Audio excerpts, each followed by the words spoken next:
Chapter 1. King Henry is dead. My name is Catherine Parr. A month ago, I was the Queen of England, the wife of King Henry VIII. Henry died, and we buried him last week in St. George's Church, Windsor.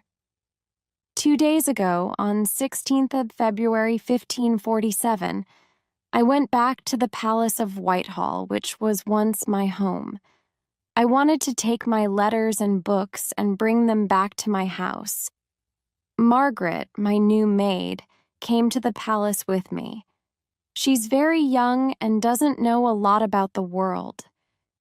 She has only just come up to London from her home in Somerset. Perhaps I was like her when I was 12. I, too, was always asking questions and wanting answers immediately. When we arrived at the palace, it was cold and dark. We walked into Henry's room. I sat down in one of Henry's large chairs in front of his wooden writing desk and looked at the pictures around the room. Next to me, there was a big picture of Henry when he was young. He was very handsome then, not like the fat old man he was later. I thought his blue eyes were watching me. I turned to Margaret and said, "You see that picture of the king? That's what he was like when he was young, tall and strong and handsome. People say that he never got tired. He could go out riding all day, changing his horses 9 or 10 times, and then he could dance all night. He was clever, too. He could speak 5 languages. Will people remember him like that, or will they only remember him because he had 6 wives?" "Did he really have so many wives?" said Margaret. "Yes, of course. I thought that everyone knew that." Margaret looked away and said, "We didn't get much news from London at home, and my family's house is a long way from the nearest village." "It doesn't matter," I said, smiling.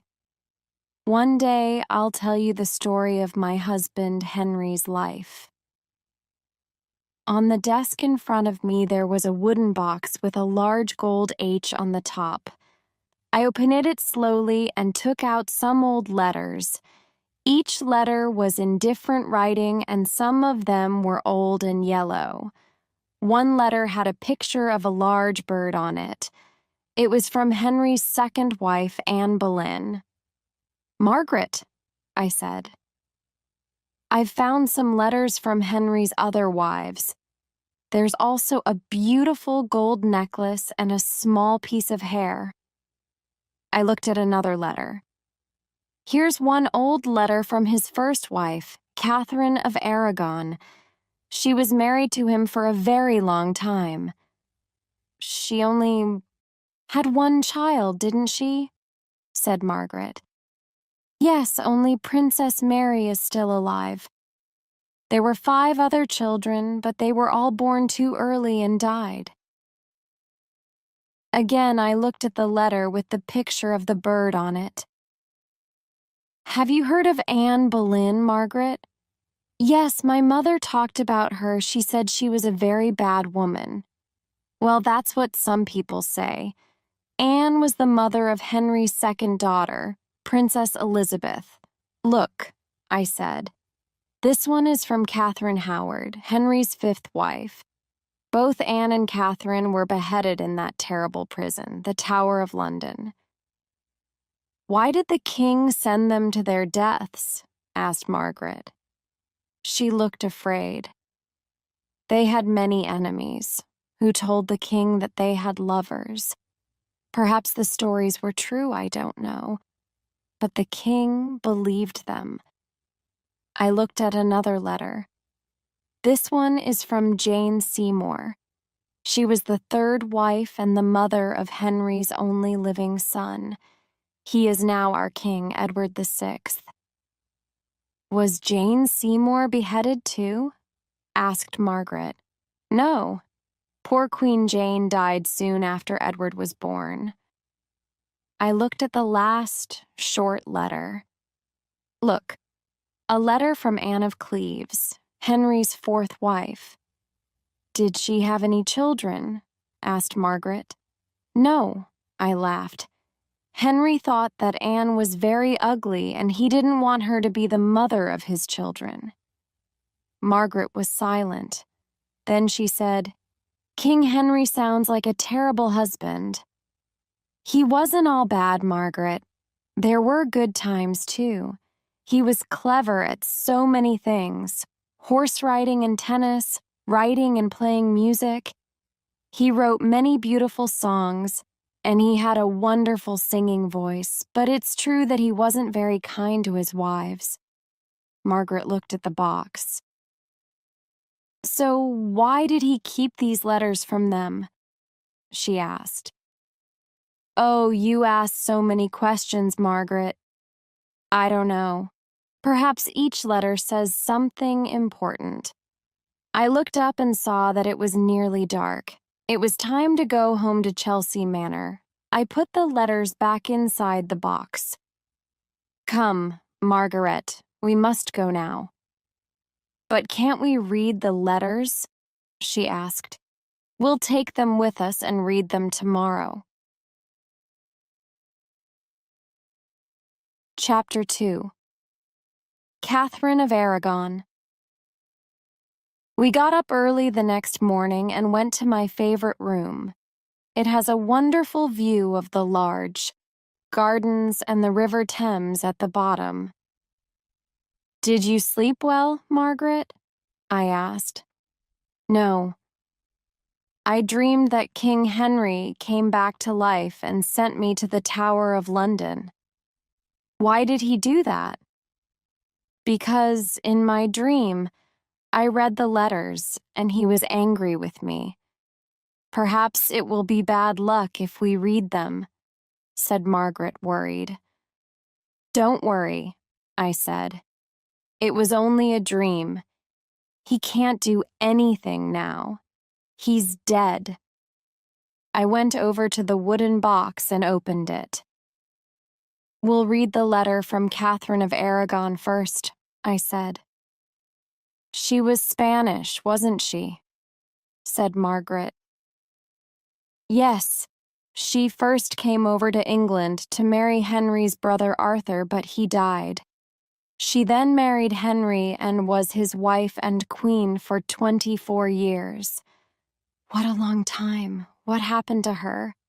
Did she go to the Tower of London too? No. Henry divorced Catherine because he wanted a son, and she only gave him a daughter, Princess Mary.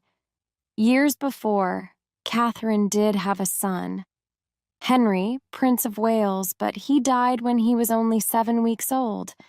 The king wanted a son very much. He was in love with Anne Boleyn, but he also wanted a new wife, a younger woman to give him sons. Poor Catherine. Divorced after 24 years for a younger woman. Margaret looked at the letter in my hand. Can we read the letter now, my lady? Yes. Let's sit down by the window and read it together. But I can't read, said Margaret, looking at the floor. That's all right. I'll read it for you. We sat down, and I began to read it slowly. Windsor, 28th, July 1531. Dear Henry, when you left Windsor last week, you didn't say goodbye. I feel lonely and unhappy without you. When will I see you again? Please come back soon. You know that I am your true wife. We have been married for more than 20 years in the eyes of God. I have given you a daughter, Princess Mary. God took from us our other children. I wanted so much to give you a son, but God's plan for us was different, and we cannot change that. I pray for you every day and ask for you to come back to me. I have never been untrue to you, Henry, and have always been a good wife and a good mother to our daughter. I am still your queen. There is only one Queen of England, and that is me. I know that you are with Anne Boleyn, but you will never be happy with her. I am the daughter of a king, and she is not. You must not divorce me. The Pope and the Catholic Church will never agree to this. I am sending you a necklace with a gold cross. Henry, when you look at it, remember me and remember the Catholic Church. Your Queen Catherine of Aragon. So what happened to Catherine? Asked Margaret. Did she ever see the king again? No, never. He divorced her. She lived a lonely life with only a few friends and died a broken and unhappy woman about 10 years ago. What about the Catholic Church? Did the Pope agree to the divorce? No, he didn't. So Henry broke with the Pope and the Catholic Church, and that's how the Church of England began. The king became head of the church, and the Pope and the Catholics were very angry. It made a lot of trouble both in England and Europe. And all because of Anne Boleyn? Said Margaret. Not only that. You see, it was very important for the king to have a son, to be king after him. There has only ever been one queen in England, and that was a terrible time, with a lot of fighting and killing. Henry didn't want that to happen again after his death. So he knew that he must have a son, not just daughters, and that's really why he divorced Catherine and married again. And was he sad when Catherine died? Sad? Oh no. He dressed in yellow and danced all night with his new queen. Margaret looked inside the box and found the gold necklace. She held it to her neck. Poor Catherine, she said softly. King Henry was a terrible husband to her. Chapter 3. Anne Boleyn. Margaret carefully put the necklace back into the box, then looked at me. So then the king married Anne Boleyn, she said. Was Anne very special? Was she really very beautiful? Some people say that she was, and others say that she wasn't. But she had beautiful long black hair and the most wonderful black eyes. When men looked into her eyes, they fell in love with her. Tell me more about her, said Margaret. Well, Henry was in love with her for about 7 years before they married. 7 years! Yes, it took a long time to divorce Catherine, and Anne wanted to marry the king and be his queen. She didn't want to be just his mistress, like the other girls. Did the king have a lot of mistresses? Asked Margaret. Her eyes were round with interest. Oh, yes, I said, smiling. Kings can do what they like, you know. But people say that Anne was very clever. She said no to the king again and again, and so he had to marry her to get what he wanted. And how long were they married? Less than 3.5 years. Is that all? Said Margaret. King Henry broke with the Pope to marry Anne, and they were only married for 3.5 years. Yes, Henry soon became tired of her. He wanted a son, but she only gave him a daughter, Princess Elizabeth. She nearly had another baby, but she had a miscarriage after only a few months. They could see that it was a boy. Henry was very, very angry, and 3 months later, Anne was in the Tower of London. Henry was already interested in Jane Seymour, you see. So poor Anne went to the Tower because she didn't give the king a son. Well, there were other things. Anne was a strong and sometimes difficult woman. She talked a lot. She liked to tell Henry what to do. In the end, Henry became bored of this. Remember, he was the King of England. Did she really have lovers? Well, some people say, Just then there was a noise outside. I looked out of the window and saw a man on a horse. He had gray hair and was wearing fine clothes. It was my Uncle William. A minute later, he came into the room. "Hello," I said, kissing him. "I'm so pleased to see you." "Dear Catherine," he said, "it's wonderful to see you too. And who is this?" he said, turning to Margaret. "I'm Margaret, my lady's new maid. I'm very pleased to meet you," he said, smiling. "So," he went on, "what's the news?" "Oh, we were just talking about Anne Boleyn," I said. "That black-eyed witch," said Uncle William. "Was she really a witch?" asked Margaret. "Well, she was a strange woman," said Uncle William. "She had 6 fingers on one hand. I saw them myself. Witches always have 6 fingers. Anne Boleyn was a wild and dangerous woman, but men liked her." "So she did have lovers then?" said Margaret. "Of course she did," said Uncle William. "There were 5 of them, all wild young men. They were all beheaded before the witch, and a good thing, too." "Oh, Uncle," I said, "how can we be sure that they were all her lovers? One of them was her brother." "Well, perhaps he wasn't her lover," said Uncle William. "They were all beheaded before the witch, and a good thing, too." But I remember all those wild parties in the Queen's rooms. There was dancing and laughing all night sometimes. She was a bad woman, I'm sure of it.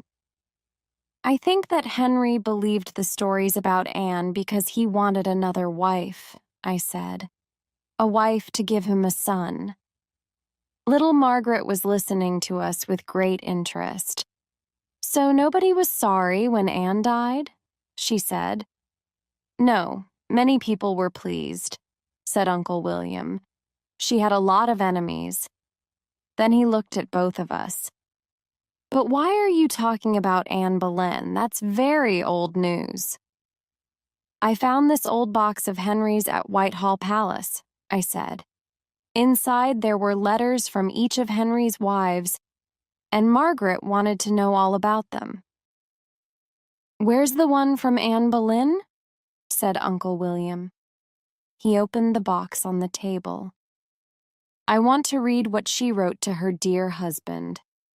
Ah, here it is. 18th May, 1536.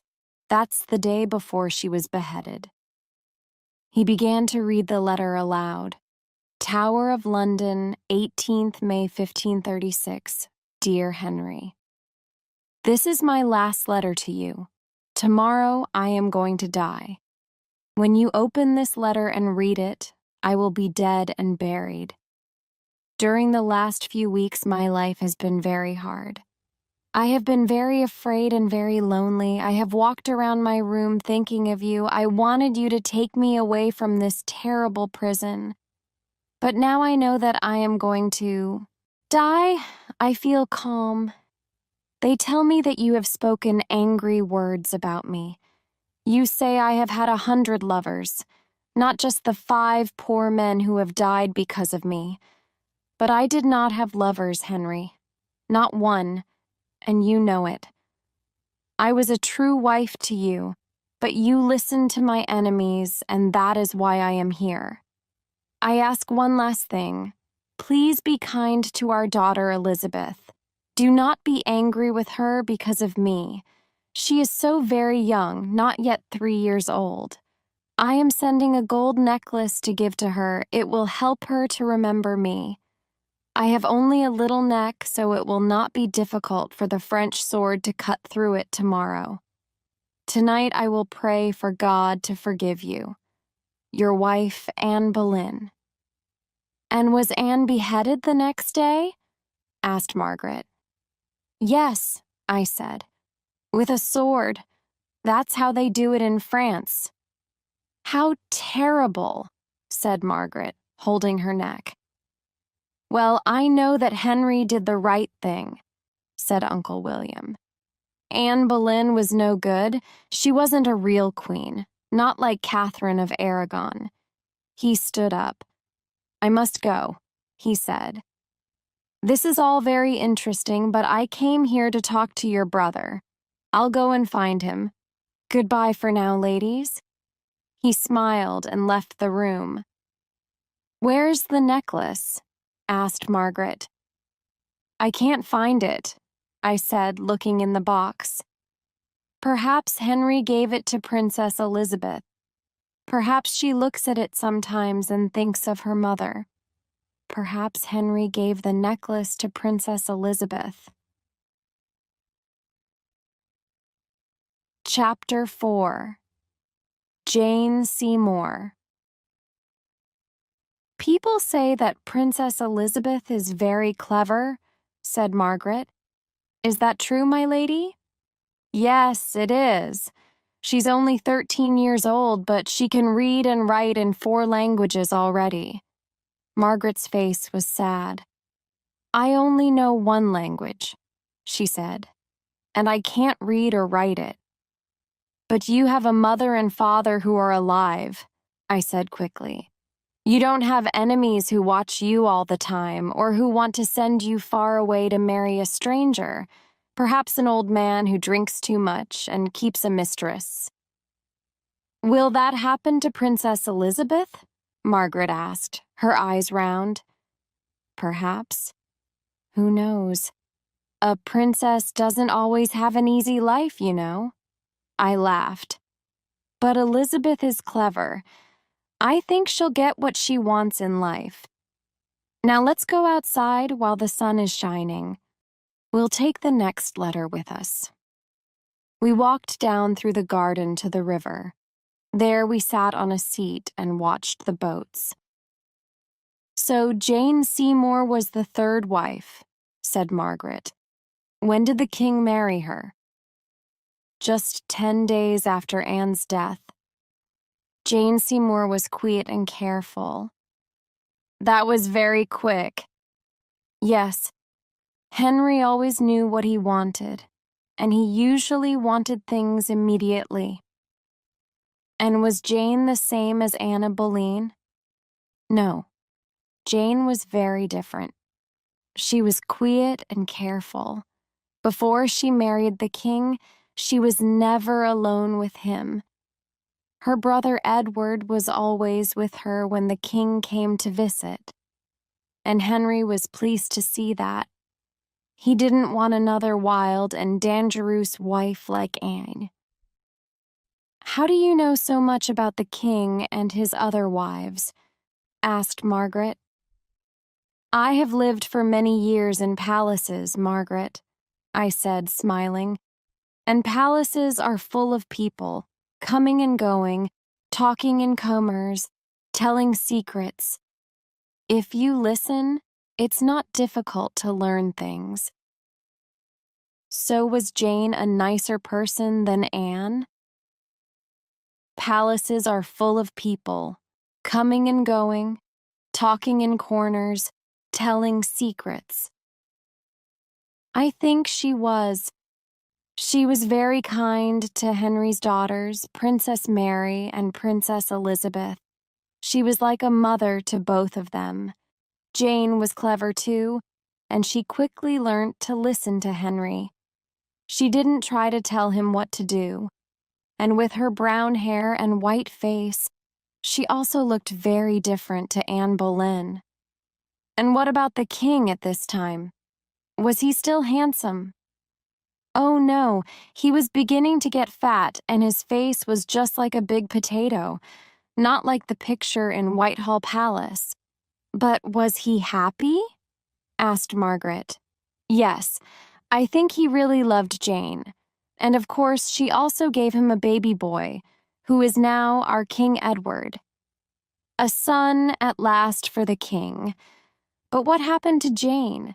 Did he get tired of her too, or was she the one who died?" Yes, she died soon after Edward was born.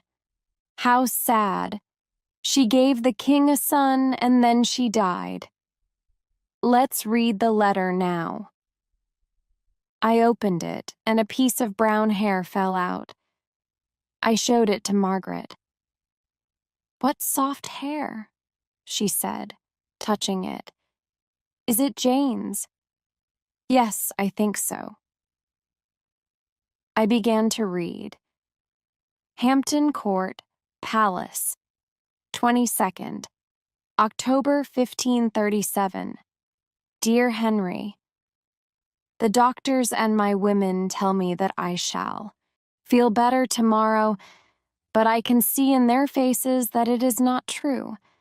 I cannot sleep or eat, and a fire bums in my body day and night.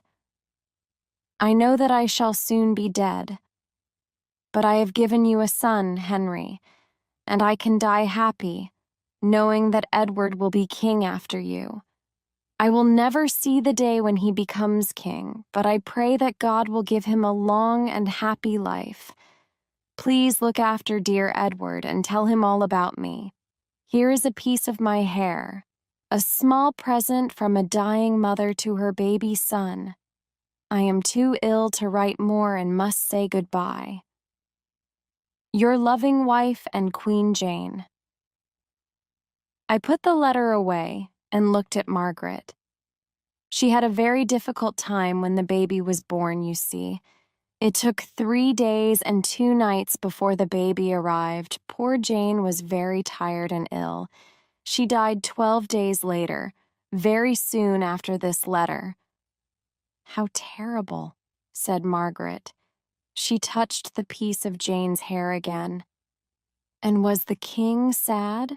Oh yes, he was very unhappy. He shut himself away in the palace for weeks.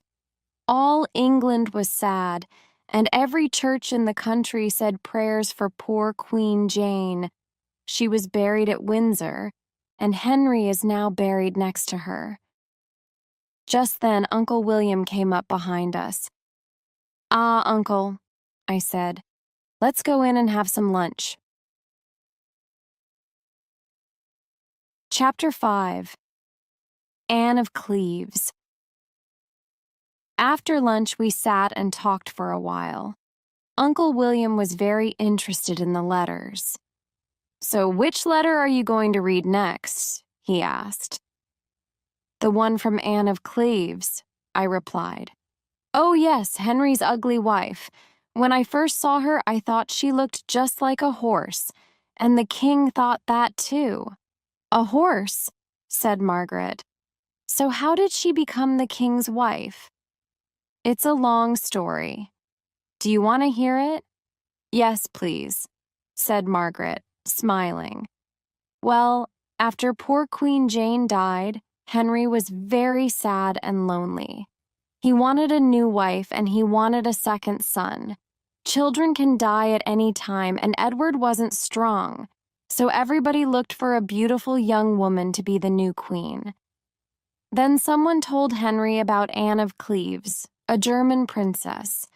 They said that she was beautiful, young, and clever, and at that time the king wanted to please the Germans because he was angry with the French.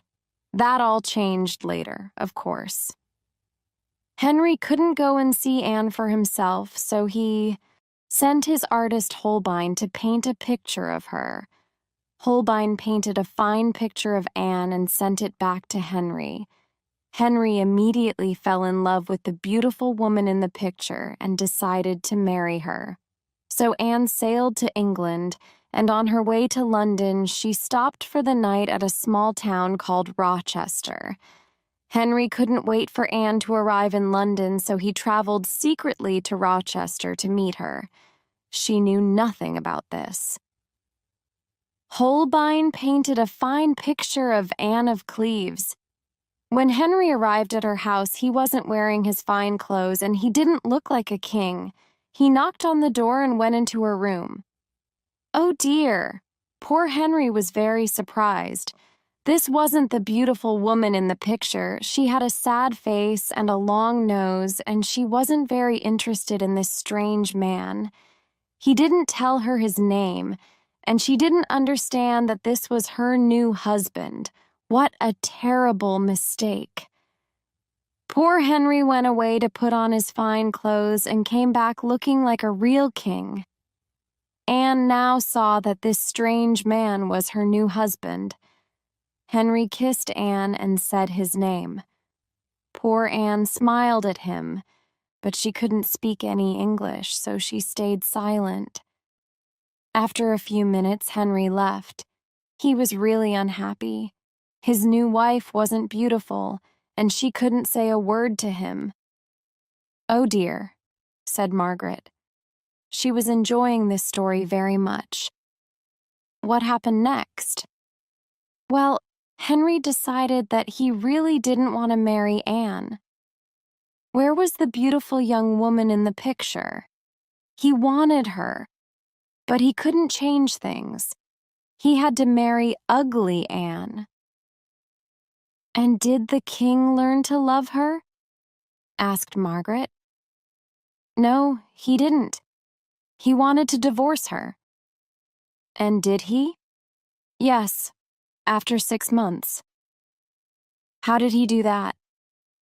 Well, he learned that in her country, Anne was engaged at one time to marry another man.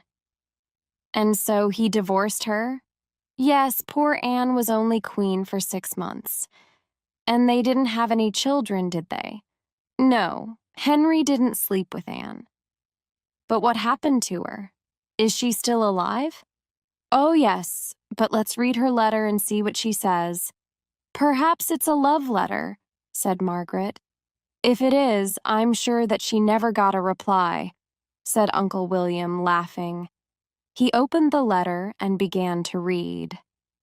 Palace of Richmond, 23rd July, 1540. Dear Henry, you are a very good brother to me. Thank you for giving me £500 a year and the Palace of Richmond. I spend hours walking round the gardens here. The trees and flowers are wonderful. I have decided that I shall not go back to my country. I have thought about it carefully, and I know now that England is my real home. I feel so happy here. How can I leave all my dear English friends and my beautiful garden? Come and visit me soon, dear brother. Your loving sister, Anne.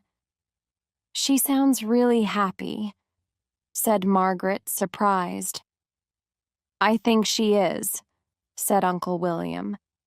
She didn't make trouble for the king about her divorce, so he was pleased with her. And then, of course, he was free to marry his next wife. The fifth one, said Margaret. And who was she? Catherine will tell you all about her. I must leave you now, ladies. He stood up and came to kiss me goodbye.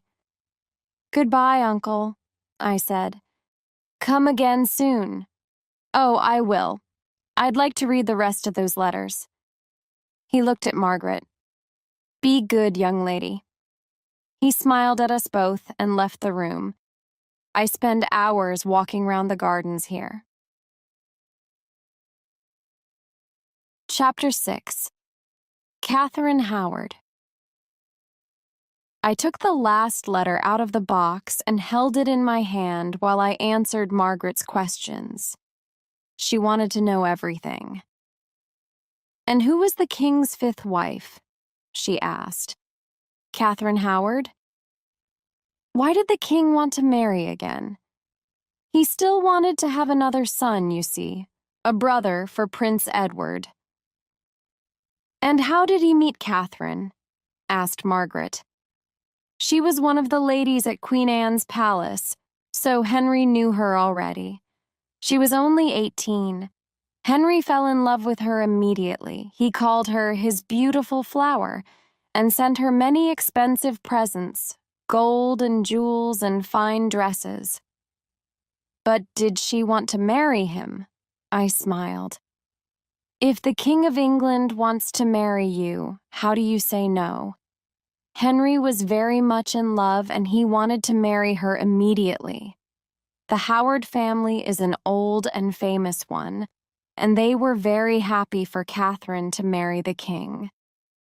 Was he happy with his new queen? Yes, I said, at first. She was young, beautiful, and exciting. Very different from Anne of Cleves. Henry was very much in love with Catherine Howard. And did she learn to love the king? Who can say? But I don't think so. Henry was 49, 30 years older than her. He was very, very fat and heavy. His face was more like a potato than ever, and his eyes were always half closed. He had a very bad leg and often couldn't walk, and he was always angry when his leg hurt. Margaret looked at the letter in my hand.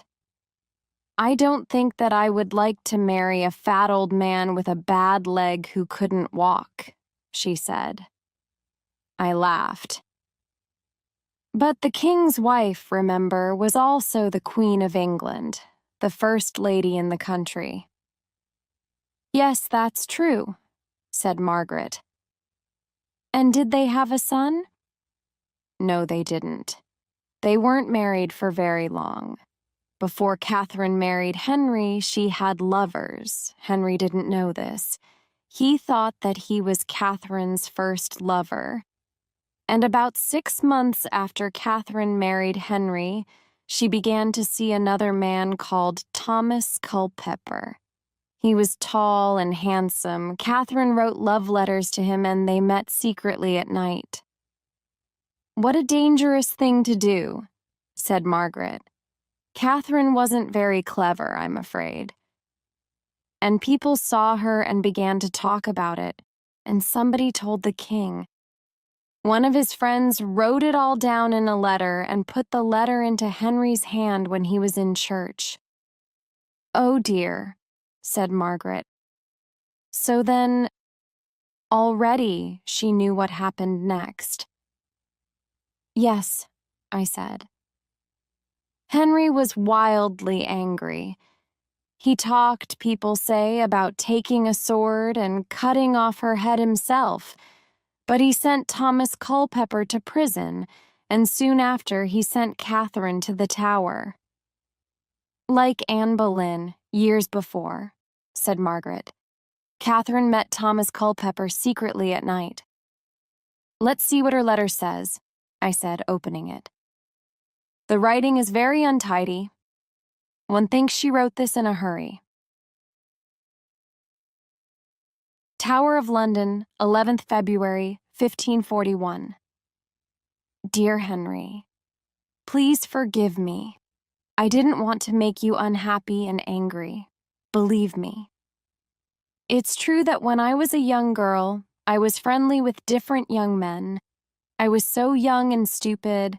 I also spent a lot of time with Thomas Culpeper when I was your wife. But believe me, Henry, I didn't know what I was doing. Remember, I am only 20 years old now. You are so much older than me, and you understand much more about the world. Please, Henry, please, please, help. Me, don't send me to my death. I am so afraid here in the tower. I pray day and night that you will come and take me away. How can you kill your beautiful flower? They tell me that in 2 days' time they will cut off my head. Henry, I don't want to die. Please let me live a little longer. Please, just a few weeks, a few days. Please, Henry, please.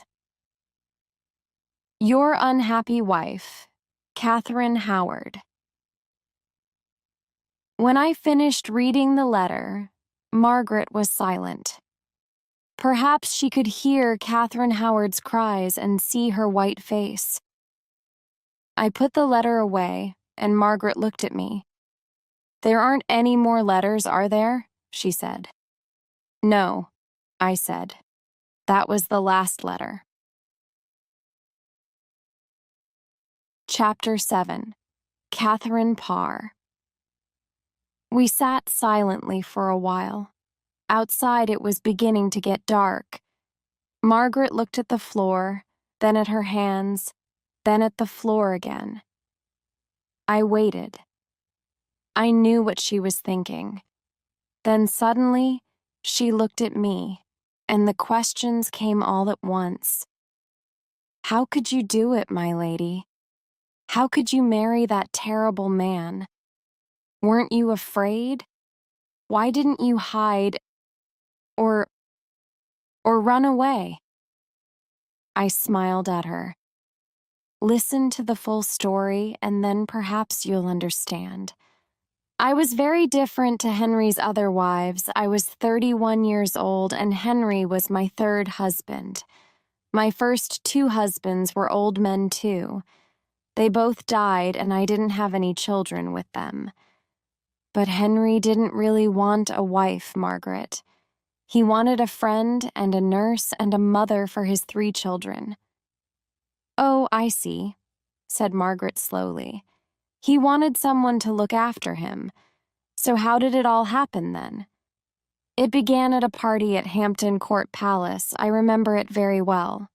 While I was dancing with my friend Thomas Seymour, I turned round and saw Henry. His blue eyes were watching me. He was too ill to dance. But later that evening, he asked to talk with me. I was a little afraid. I knew so many different stories about him. He was one of the most famous kings in Europe, and he was also famous for killing people who made him angry. Anne Boleyn, Catherine Howard, and many, many others. And of course, he was also very fat and ugly. How could you marry that terrible man? After that evening, he began to send me presents, and he asked me to visit him at Hampton Court Palace. At this time, I was friendly with Thomas Seymour. He was a fine young man, and I was in love with him. We talked about getting married. Then I got a letter from King Henry. He wanted to marry me. What could I do? I loved Thomas. But my family wanted me to be the Queen of England. And in the end, I had to marry Henry. But were you happy? Asked Margaret. Well, sometimes I was. I loved being queen. I had beautiful clothes and expensive jewels, but it was also very difficult at times. Henry was often ill with his bad leg, and when his leg hurt, he became angry and shouted at me. Once he nearly sent me to the Tower. I said something about the Church of England, and he didn't agree with me and got very, very angry. He didn't say anything then, but a few days later his soldiers came to take me away. Oh no, said Margaret. What did you do? I cried and cried. I told him that I agreed with his every word, and that he was my teacher and I was only a stupid woman. And then I cried some more and said I didn't understand anything about the church. I only talked to help him forget his bad leg. And was that true? Asked Margaret. Of course not, but I had to say something, and after that, we were friends again. So, you didn't love him? No, I didn't, but I learned to like him some of the time. He was a clever and interesting man, and he was the King of England. And what about his 3 children? One felt sorry for them. They had a difficult and lonely life. I tried to be a good mother to them all. I was friendly with Princess Mary, played games with Elizabeth and young Edward, and helped them with their studies in different languages. Of course, Henry and I didn't have any children together. Catherine Parr. Suddenly there was a knock at the door. Come in, I called. A young man walked into the room. He was holding some beautiful red and gold flowers. These are for Catherine Parr, he said. For me? I said. Who are they from? There's a note here. He gave me a piece of paper, smiled, and left the room. I read the note quickly. Dear Catherine, you are my true love. You are my flower. I think of you every hour. One, wait for you. Tom. What does it say? Asked Margaret. I can't tell you, I laughed. But who are the flowers from? Thomas Seymour. Oh, the young man who wanted to marry you before. Does he still love you? Are you going to marry him? I don't know, Margaret. Henry only died 3 weeks ago. I was silent for a minute, and then I said, It's true. I still like Thomas. I often think about him. Some people say he's only interested in 2 things, women and money. But I don't believe them. He has enemies, you see, because he comes from a famous family. Jane Seymour was his sister, so Thomas is one of King Edward's uncles. Will Edward be a good king, do you think? Asked Margaret. These are for Catherine Parr, the young man said. Yes, I think so. He's a very clever child. He often writes me letters in different languages, and he's only 9 years old. But I'm worried about him because he's often ill. England needs a strong king. Henry was a bad husband, but he was a strong king of England. If Edward dies, who knows what will happen? It was dark outside now. I looked at Margaret and said, So, now you have heard all about King Henry and his 6 wives, and one day you can tell the story to your children and your grandchildren. I think that people will always remember King Henry because of his 6 wives, said Margaret. She opened the box and took out the letters. She looked at them, putting them back one by one into the box. Divorced, beheaded, died, divorced, beheaded. She closed the box and looked at me. And still alive. We both laughed. What are you going to do with the letters, my lady? Nothing, Margaret. It will be our secret. Catherine Parr married Thomas Seymour in May 1547, a few months after Henry's death. They were married for 15 months. Catherine had a baby girl called Mary, but 6 days after the baby was born, Catherine died. After her death, Thomas Seymour tried to become Princess Elizabeth's lover. He was beheaded because of this. King Edward was often ill, and he died just before his 16th birthday. Then Mary, Catherine of Aragon's daughter, became queen. She was queen for 5 years. She married Philip of Spain but did not have any children. Mary was a strong Catholic, and she killed many people who were not Catholics. Next, Elizabeth, Anne Boleyn's daughter, became queen. She was Queen of England for 45 years. This was the time of Shakespeare and Sir Walter Raleigh. Elizabeth was a very great queen, but she never married and had no children. Henry married 6 times because he wanted a son, and he wanted his son and his son's sons to be kings of England after him. But when Queen Elizabeth died, King Henry's family came to an end, and a Scottish king became King of England.